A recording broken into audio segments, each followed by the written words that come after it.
एकाच वेळी तिळाची वडी आणि लाडू बनवण्यासाठी मी इथे घेतले 1 वाटी तीळ. मंद आचेवर तिळाला छान असं भाजून घ्यायचं. त्याच्यानंतर आपण जेवढं तीळ घेतले ना तेवढंच गूळही घ्यायचा. 1 वाटी गूळ या ठिकाणी मी घेतलेला आहे आणि त्याच्यामध्ये 2 चमचे पाणी घालायचं. छान असं एकजीव करायचं त्याला. त्याच्यानंतर त्याच्यामध्ये तूपही घालायचं. गूळ विरघळेपर्यंत आपलं हावरी आणि शेंगदाणे ते बारीक करून घ्यायचे. शेंगदाणे घेतले होते थोडेसे मी आणि थोडंसं हावरी ठेवायची, तशीच ती बारीक करायची नाही.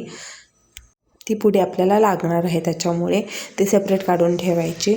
आणि गूळ विरघळला की एकदा ना त्याला गाळून घ्यायचं, म्हणजे कसं खडे वगैरे काय असले तर ते निघून जातात.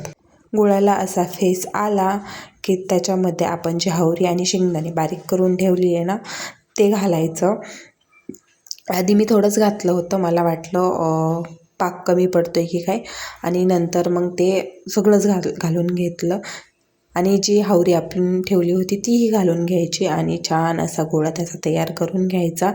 एका डिशला तूप लावून घ्यायचं आणि आपलं हे जे मिश्रण आहे ना त्यातलं जेवढं आपल्याला वडी करायची ना तेवढं ते ताटामध्ये काढून घ्यायचं आणि थोडंफार जेवढे आपल्याला लाडू करायच्यात तेवढे ते साईडला ना ठेवायचं, झाकून ठेवायचं. ते छान असं हे थापून घ्यायचं. हाताने थापू शकता किंवा एखाद्या वाटीने वगैरे, जसं तुम्हाला जमन तसं ते थापून घ्यायचं.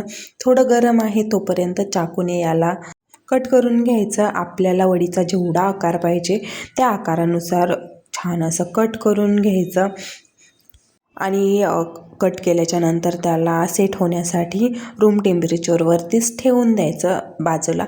आणि आपण जे लाडूसाठी मिश्रण ठेवलं आहे ना सेपरेट, तोपर्यंत ते थंड होतं आणि थोडंसं थंड झालं ना असे त्याचे छान छान लाडू वळून घ्यायचे. तर चला, रेडी आहेत आपली एकाच मिश्रणाने तयार होणारी तिळाची वडी आणि लाडू तयार. एकदम मऊ अशी वडी होते आणि लाडूही खूप छान होतात.